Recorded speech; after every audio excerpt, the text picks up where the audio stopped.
coupled with studies and analysis, is also how we answer the questions I described earlier. On January the 6th, we offered to send a CDC team to China that could assist with these public health efforts. I reiterated that offer when I spoke to China's Minister of Health on Monday, and it was reiterated again via the World Health Organization's leadership today in Beijing. We are urging China. More cooperation and transparency are the most important steps you can take toward a more effective response.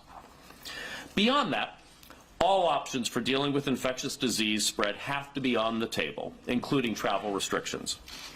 But diseases are not terribly good at respecting borders. So we would have to assess carefully whether the evidence recommends any steps beyond the thoroughly tested methods I just described.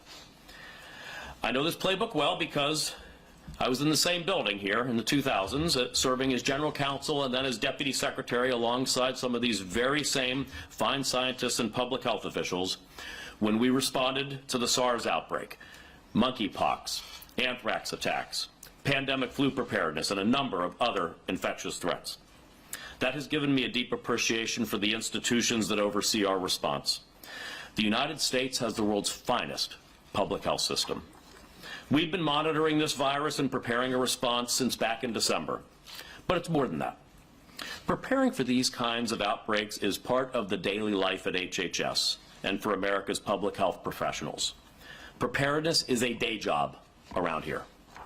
We are constantly making investments, training personnel at all levels, carrying out simulations and exercises, and sharing information. This commitment goes straight to the top.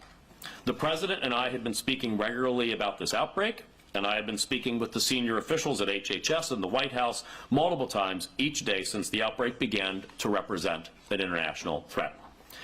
The President is highly engaged in this response and closely monitoring the work we're doing to keep Americans safe. I'll give you a brief sense of the work being done across HHS beyond the CDC activities that I've mentioned. Our emergency response arm, the Assistant Secretary for Preparedness and Response, or ASPR, is assessing the level of preparedness we have with the Strategic National Stockpile, which includes pharmaceuticals and other necessary medical supplies. HHS's Administration for Children and Families is working with the State Department to assist any Americans who will need assistance being repatriated to the United States. NIH, ASPR, and FDA are pursuing research into and assessing the possibilities for vaccines, diagnostics, and therapeutics, which is necessarily a longer-term project. In addition to the work being done in government, there are basic precautions all Americans can take. Healthcare providers should be on the lookout for patients with travel history to China, especially Hubei province, and for relevant symptoms. Late on Monday, the CDC and the State Department issued a Level 3 travel advisory for all of China. This higher level of alert means that Americans should reconsider or postpone travel to any part of China. The State Department has also maintained what they call a Level 4 warning for Hubei, meaning Americans should not travel there. In closing, I'll remind the American people one more time. We are working hard to keep you safe. We are constantly preparing for the possibility that the situation could worsen, and your health and safety has been and will be our top priority. To discuss more about the current state of the epidemiology and CDC's work, I will now hand things over to CDC's Director, Dr. Robert Redfield. Thank you. Robert? Thank you, Mr. Secretary, and thank all of you for joining us here today as we discuss the latest developments that are involved in this situation. It is a rapidly changing situation in the United States and throughout the global community. Right now, we know of 18 international locations that have identified cases of this new virus, including the United States. To better protect the health of the American public during the emergence of this novel coronavirus, and based on the evolving information from China, CDC has reassessed its entry strategy and decided to expand to screening travelers from the 5 airports originally to 20 airports in the United States. My thoughts and prayers are with all the healthcare providers and frontline responders that are handling this public health threat, as well as the people of China. I know that many Americans may be worried about the virus, and I wanted to let them know a few things that they can do. Everyone has a role to play in helping contain the spread of this virus. CDC, in conjunction with the State Department, has updated our travel guidance and now recommends that travelers avoid unnecessary travel to China. It's currently the flu season and respiratory disease season, and there's a lot of respiratory disease out in our nation. We recommend washing of the hands, covering your mouth when you cough, staying at home if you're sick. For healthcare providers, we ask them to be on the lookout for people with a travel history from China, especially Hubei province, if they develop fever and respiratory symptoms. And if you're a healthcare provider that's caring for a confirmed patient, we ask you to follow the recommended infection control procedures. For all people that may have this infection, we ask you to follow the CDC guidance and how to reduce the risk of spreading your illness to others. And for people who have may had close contact with someone who is a confirmed patient, we ask them also to follow that guidance, and if you have symptoms, to contact your healthcare provider. Right now, there is no spread of this virus in our communities here at home. This is why our current assessment is that the immediate health risk of this new virus to the general public is low in our nation. The coming days and weeks are likely to bring more confirmed cases here and around the world, including the possibility of some person-to-person spread. But our goal of the ongoing U.S. public health response is to contain this outbreak and prevent sustained spread of the virus in our country. Now I'd like to turn over this briefing to Dr. Nancy Messonnier, who is the Director of CDC's National Center for Immunization and Respiratory Diseases. Thank you, Dr. Redfield.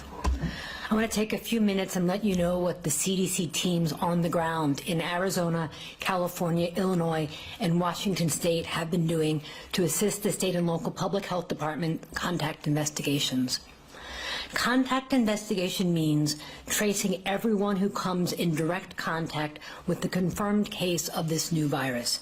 It's essential that we detect illness among contacts in order to make sure that if these contacts are infected, they get the best and most appropriate care, and they understand what steps they must take to prevent spreading of the illness to others. Contacts are watched for signs of illness for multiple days after the last day that they were in contact with a patient.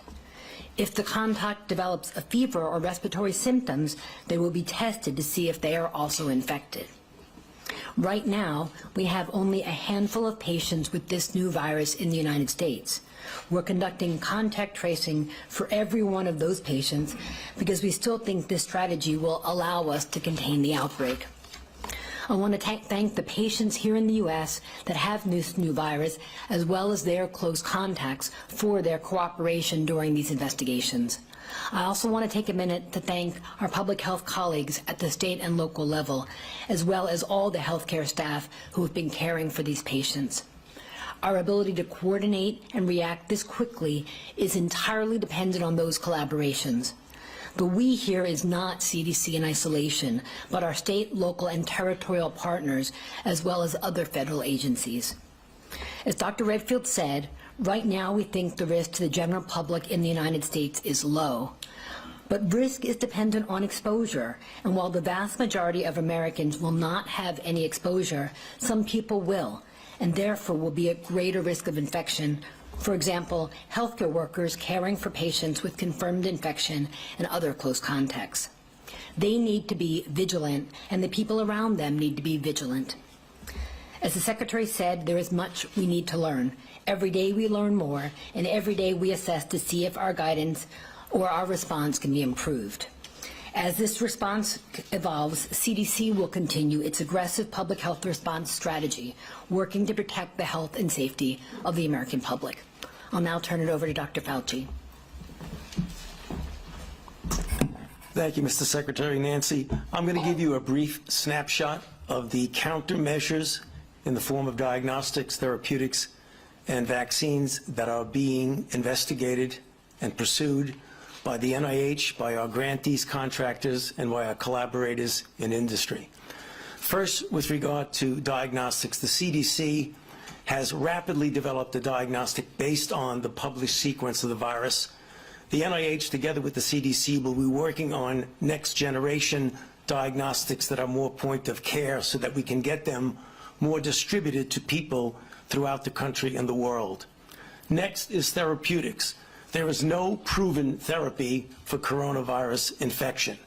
Yet there are now ongoing studies that have been initiated with the previous experience we had with SARS and with MERS.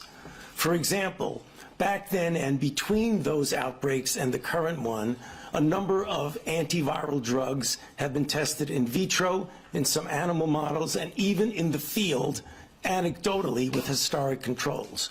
One of them is the antiviral remdesivir, which some of you may remember was used as one of the elements in the clinical trial against Ebola. And the other one that is now being used on a compassionate basis by some in China is Kaletra, which is a combination of two antiretroviral drugs. Again, I must emphasize, there's no proven efficacy of these, but they are being pursued together with the screening of a number of other agents. I might point out that is why it is so important that we get isolates of the virus, which we will soon have, both particularly from the individuals in this country who have now been infected, the 5 individuals that you've heard of. The other is monoclonal antibodies. When we were dealing with SARS, we developed monoclonal antibodies as potential therapeutics. Again, no proven therapy because they were not used. They were only used in vitro and animal models. Given the somewhat close homology between SARS and the new novel coronavirus, there could be some cross-reactivity there that could be utilized. However, what we're really trying to do, and we will have it soon, as we get specimens from individuals who are infected, that we will then be able to clone their B cells and make specific monoclonal antibodies against the novel coronavirus. And then finally, and most importantly, vaccines. We have already started at the NIH and with many of our collaborators on the developing of a vaccine. The one at the NIH that I'll just mention very briefly is in collaboration with a company called Moderna, and the platform is a messenger RNA platform. When the Chinese isolated the virus, they put on a public database the sequence. Given the technology of the 21st century, we were able to use that sequence, pull out the gene for the glycoprotein spike of the particular coronavirus, and make that the immunogen to be used in a vaccine. Right now, that's being prepared. I anticipate, with some cautious optimism, that we will be in a phase 1 trial within the next 3 months. I want to emphasize, because it's sometimes confused, going into a phase 1 trial does not mean that you have a vaccine that's ready for deployment. It will take 3 months to get into the trial, 3 months to get safety and immunogenicity data, and then you move into phase 2. What we do from that point on will be determined by what has happened with the outbreak over those months. Remember, we made a phase 1 trial with SARS, and we never had to use a vaccine. But nonetheless, we are proceeding as if we will have to deploy a vaccine. In other words, we're looking at the worst scenario, that this becomes a bigger outbreak. So in summary, there are 3 types of interventions that we're working on: diagnostics, therapeutics, and vaccines, and we will keep you posted as we make progress in each of these. Thank you. Great. Thank you very much, Dr. Fauci, Dr. Redfield, Dr. Messonnier. At this point, we have time for questions from the media on the topic of the novel coronavirus. So, Ricardo, do you want to get us started? Yes. If you'll wait a second, just because of the live streaming, to get a microphone before you ask your question. Thank you. Okay, thank you. Yep. Yeah. Ricardo Alonso Zaldivar with AP. And my question, could you please update us on what is known about the asymptomatic transmission? In other words, people catching it from somebody who doesn't show symptoms. And could you also tell us how long after a person is exposed does it take for the testing to pick up the virus? Let me ask Dr. Messonnier to take that. Sure, thank you. And those are really important questions. There have been isolated reports of asymptomatic infection from several countries. Those are countries that only have a few cases as opposed to, for example, in China where the majority of cases are. We're looking at that data closely. It's important to know that right now in the United States we have only 5 cases and we have no evidence of human-to-human transmission from those cases. Those cases themselves traveled to China, and so that's an example of direct transmission from China. But that's something we're watching closely, and obviously as more information becomes available, we would have to change our operations if indeed that was a significant issue. In terms of how long it will take from the time that you're infected to develop a positive test, what I can tell you so far is that the patients that we've seen in the U.S. have tested positive and we're following them. But the way that we're looking at close contacts is by doing more than one test so that we can understand if, for example, we pick them up initially and they're not infected and then later on they go on to develop disease. As many of you know, that is something we do see in other infections where there is a period of time early where you have mild symptoms before you go on to more significant disease. The PCR test that we have, we've really rapidly turned around from having sequences available online to being able to get a PCR. It's a testament to CDC laboratorians' ability to do something really rapidly, and I'm proud of them. But as Dr. Fauci said, we're going to continue to work on other diagnostics that can also help us to understand better the spectrum of illness. Great. Thank you very much. How about with the leather jacket here? Thank you. Thank you. Robert Delaney with the South China Morning Post. I just wanted to follow up on media reports that the White House is considering travel restrictions from China to the U.S. And the other question I had was about the offer for the CDC team to support a solution by working with the health authorities in China. Can you give us some more information about what the response from China has been to that and who has been involved in that interaction? Thank you. So in terms of travel restrictions, as I mentioned in my opening remarks, it's important to not take anything off the table with a rapidly emerging novel infectious disease. We will be constantly assessing the appropriate public health measures to be taken based on the science, evidence, and epidemiology that we learn, including some important information, as Dr. Messonnier spoke about and as I spoke about in my opening, that we hope to learn by working on the ground in China as quickly as possible so we can see raw data, raw evidence, and help design the types of studies and analytics that really are needed.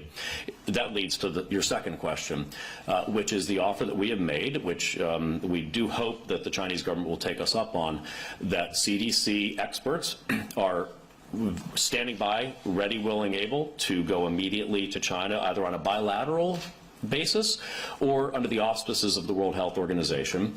So I have been directly engaged in those discussions with Minister Ma, the Chinese Minister of Health, as well as with the Director General Tedros of the World Health Organization.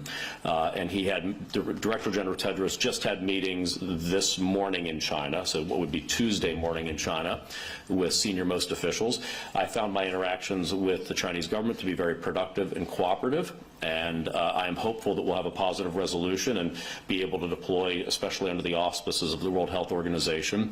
One thing that we can do is, in fact, let me ask Dr. Messonnier to talk a bit about what we do, or Dr. Redfield, what we do when our teams go, how we provide assistance with the CDC. Currently, we do have a CDC office in China that's embedded in the China CDC. We would add our personnel there to help them really define the epidemiology and answer some of the critical questions that were asked about asymptomatic transmission, for example, in particular, and what is the incubation period, since there's been such a wide range. We also can assist them to begin to understand really the spectrum of infection. We've developed a diagnostic test that we can use to actually tell after the fact when somebody is actually recovered, were they actually infected or not. So this is the critical thing we do. We augment laboratory support, but most importantly, we augment the epidemiology capacity to answer these critical questions that are so necessary to understand for future public health action. Thank you, Dr. Redfield. In the green there. Is there talk of appointing someone to a coronavirus czar role? So at this point, this is a public health issue. Our department is leading this effort. It's a public health matter. It is what we do. It's our day job, is preparedness and response for public health matters. We are tightly coordinated across the interagency throughout the federal government. So as other departments, whether Homeland Security, State Department, Transportation, Commerce, we're all working together in a very transparent way under the leadership of the National Security Advisor. So there's a full interagency process, but the lead right now is very much a public health preparedness and response activity led by HHS. Thank you. How about there in that? Nope. And then we'll go to you. Chia Ching with United Daily News Group Taiwan. Secretary, Taiwan has confirmed 8 cases already, but Taiwan is excluded by WHO. Would you be concerned that Taiwan may not be able to receive the latest updates from WHO, and how would U.S. enhance cooperation with Taiwan on this matter? Thank you. Thank you. So we always work to ensure close collaboration with Taiwan. This is a public health matter, not a political matter in any way, and certainly work to ensure the technical expertise and exchange of information happens. And as the United States can help to support that effort, we certainly continue that. And then, Hey, Mr. Secretary, Lev Vashel, Stat. You said more transparency and more cooperation from the Chinese government was the best response. So beyond allowing the CDC team to join them there, what measures would you like to see that government take that it hasn't yet? So first, having lived through the SARS episode, I can say that the posture of the Chinese government, levels of cooperation and interaction with us is completely different from what we experienced in 2003, and I want to commend them for that. They are still obviously learning, just as we are, about a rapidly emerging infectious disease situation, but getting WHO, CDC experts on the ground to be able to assist the Chinese experts, this is a major issue, major public health issue, and we basically just need the best public health people we have in the world working on this right now. And so getting them there to do the types of work that Dr. Redfield and Dr. Messonnier have spoken about. In addition, as Dr. Fauci mentioned, the more actual isolates that we can get, actual live isolates we can get, the more robust we can ensure any therapeutics or vaccines would be, more targeted on top of the genetic sequences that has been shared. I mean, it is excellent that China put the genetic sequencing online and complied with the international health regulations work. That was what enabled our teams at the CDC. This is really a historic accomplishment. Within 1 week, the CDC had invented a rapid diagnostic test. Within weeks, we have a candidate vaccine out of NIAID that we're working on. And this is really remarkable, and that rests on a foundation of transparency and collaboration under the international health regulations, sharing genetic sequencing and isolates. Thank you. Yes, please, Tony. Yeah, the other thing is in the area of research. I mean, everyone appropriately is concentrating on the public health aspects of it, which are absolutely critical. But we've been collaborating with Chinese scientists. Many of them have actually trained in the United States. So it would really be very nice if we could get more open interaction, not only in a public health arena, but also on sharing research data and research endeavors. So it's a combination of the two. Just right here in front here? Yes. I'll wait for the mic, please. We'll get that. Yeah, hi. This is Issam Ahmed from Agence France Presse. Obviously, we're in a containment mode and firefighting mode right now with regards to the coronavirus and learning more and diagnosing. But on a broader level, what does this new coronavirus tell you about coronaviruses in general and how we can contain them with regards to keeping wild animal markets and consuming those wild animals? Should this be the focus so that we're not always looking for the next coronavirus which is about to come out? Maybe Dr. Redfield. Thank you for your question. I think first I want to say that it's really important, although we know a lot about SARS and we know a lot about MERS, we really don't know a lot about this new coronavirus. And I would be reluctant to encourage people to translate knowledge from those two viruses to this virus. That's the first thing that I would say. So as we learn, for example, we don't actually know how this virus jumped into man. Bats are the most common, source of these viruses in general, so that's the larger assumption. But what was there a second vehicle or not? And if so, what it was? Like MERS, it's camels. you know. So I think we're still learning, and we're trying to, you know, we're going to sort of stay where the data is. But I would just caution us from taking lessons from MERS as a pathogen and lessons from SARS and say, okay, we know, because neither of those, for example, had significant asymptomatic transmission. And as was alluded to, we're trying to figure out, is that just a rare event or is it more? So again, I think we just have to wait and see what we learn over the next couple of weeks. Thank you. The black blouse? Yep, you. Thank you. Hi, Brianna Ely from Politico. I was just wondering if you guys are considering declaring a public health emergency for the outbreak? Yep. So we have various authorities that we use. One of them, as you mentioned, is Section 319 of the Public Health Service Act, which is a public health emergency.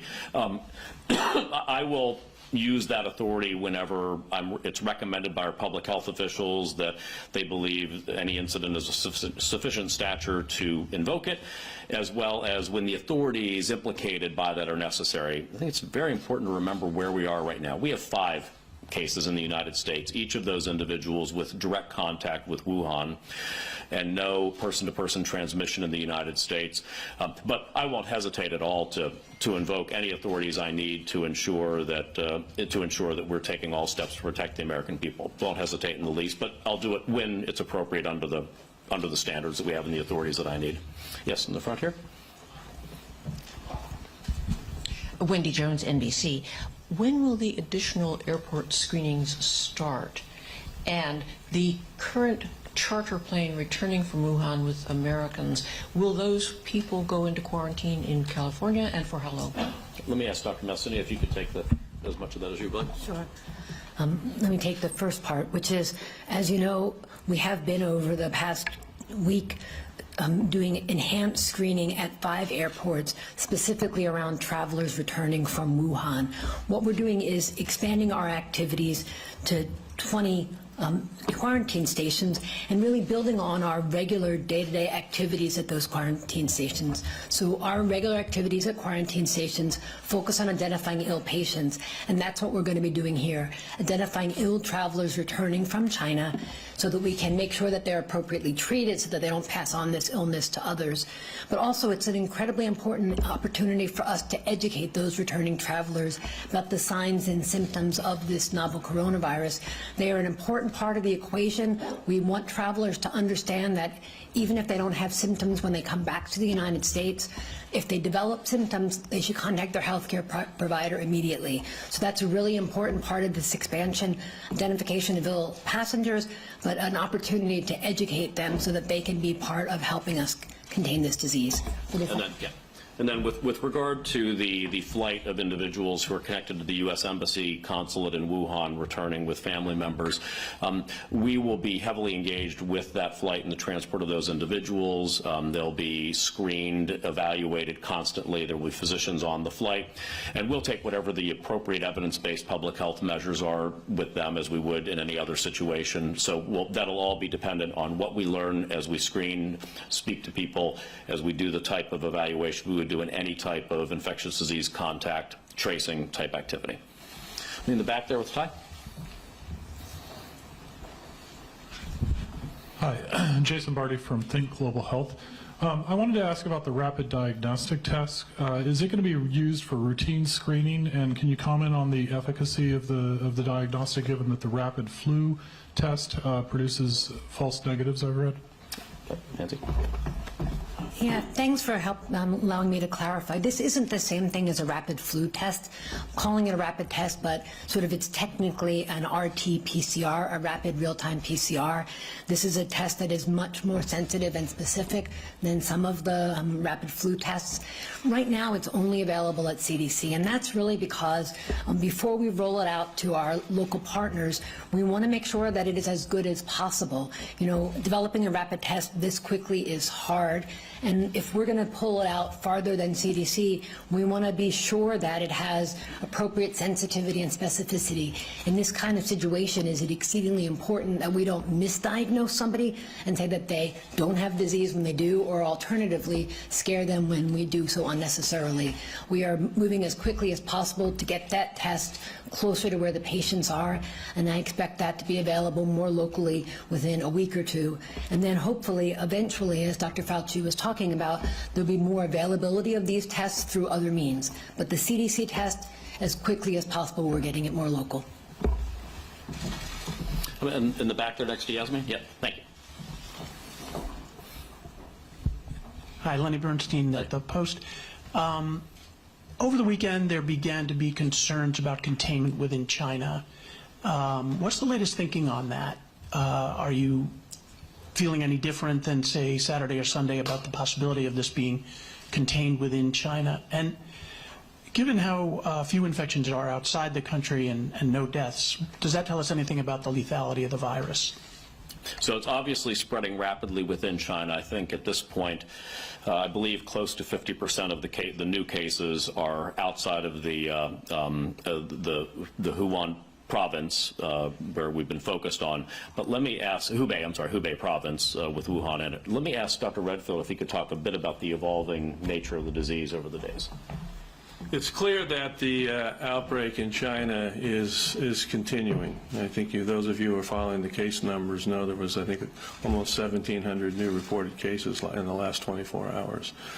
I think you've also seen from the China response that they've mixed, and we talk about this word containment and mitigation. It's not like there's a point where you switch from one to the other. We integrate the two, and China's clearly moved to a number of mitigation strategies, advising or canceling public large events and large gatherings. Obviously, a lot of what they've done in terms of changing travel areas. So I think clearly at this stage we have an ongoing outbreak in China. We need to continue to watch. There clearly now is evidence of human-to-human transmission outside of that one province.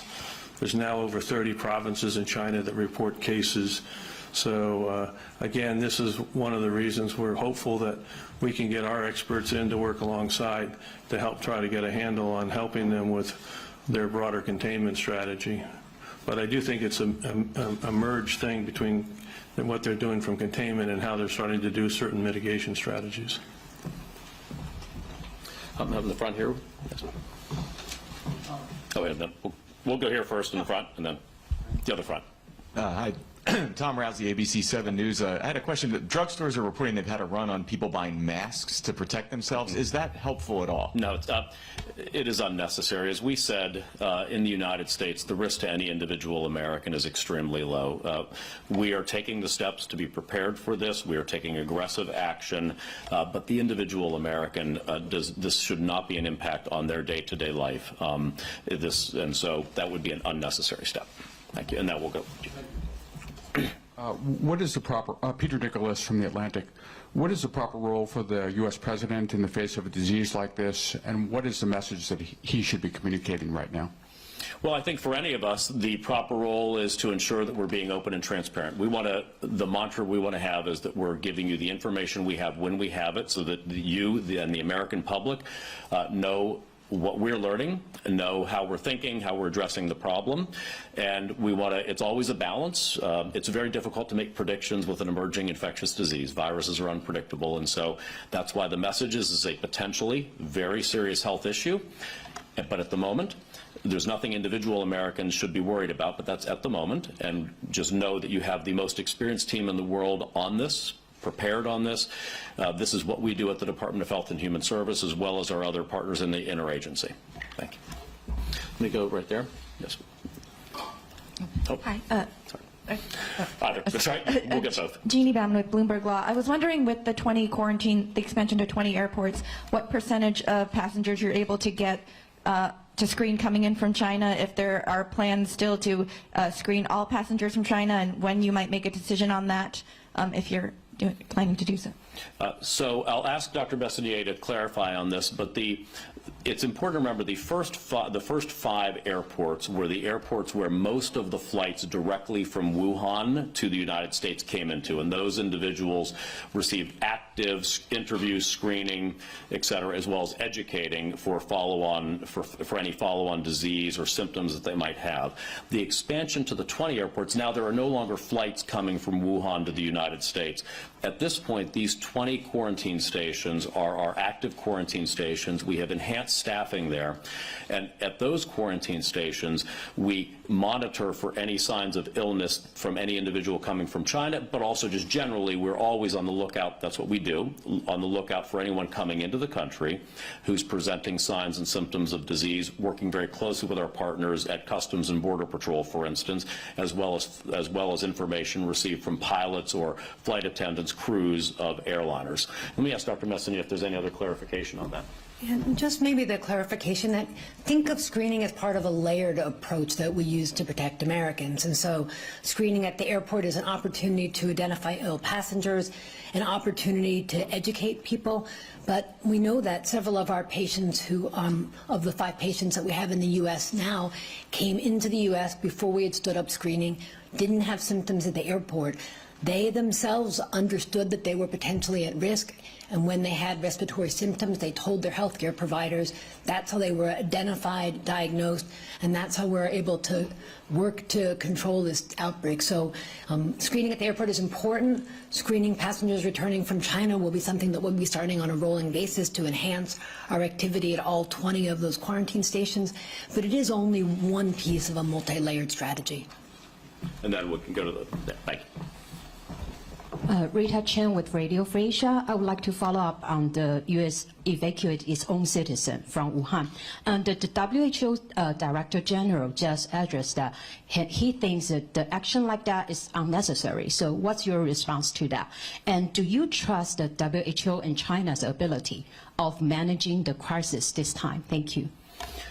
So we will take all steps that we feel are necessary to protect American citizens. I'm not aware of any critique from my good friend Dr. Tedros regarding the United States action with regard to extricating our consulate individuals and their family members, but we will take whatever we believe is necessary to protect Americans. We have an excellent relationship with the World Health Organization. This is what we do. We work constantly together. We've been working on the Ebola crisis in the Eastern Democratic Republic of the Congo. This is what we do. And so I have great confidence in the World Health Organization and our constant collaboration together to deal with emerging infectious disease threats. It's remember the most important thing that we can do to keep disease coming into the United States is to stop and contain disease away from the United States. And so we try to work very actively with our international partners to do that. ABC again? Yeah. NBC, sorry. There seems to be perhaps a conflict between China. Oh, could you, Mike? There seems to be perhaps a conflict between U.S. and Chinese authorities on whether or not this disease is contagious before symptoms appear. What is the CDC saying? The Chinese have reported evidence of transmission in the asymptomatic phase based on data that they have reviewed. The CDC has not been given the opportunity to review that data. So when we say, what we say is we haven't been able to confirm by data the impact of transmission during the asymptomatic phase. The Chinese believe they have that data. So this is, again, our hope as we could get more directly involved in China to be able to review and be more definitive. We have a limited experience here, as Dr. Messonnier already said, 5 cases. We're evaluating now a number of contacts. In the context of those evaluations, we are trying to address this issue. Is there any evidence of shedding of the virus in any of these contacts before? But we're going to present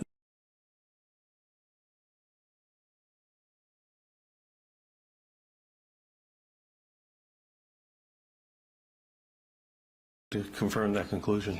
Dr. Fauci? Yeah.